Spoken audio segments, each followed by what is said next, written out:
जी, तो आलू और चिकन की बिरयानी बिल्कुल सादा सी बनाएंगे, कोई इसमें नहीं है, बट बिरयानी का मज़ा आएगा।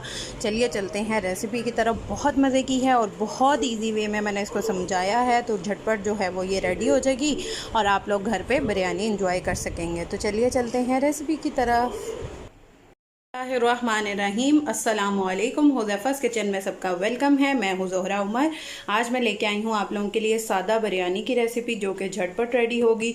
बिरयानी खाने का मूड हो और फिर फटाफट से रेडी होके बल जाए, तय वाली के बगैर बनाएंगे, आलू डालेंगे और मज़े मज़े की जो है वो बिरयानी बनाएंगे। चलिए चलते हैं रेसिपी की तरफ।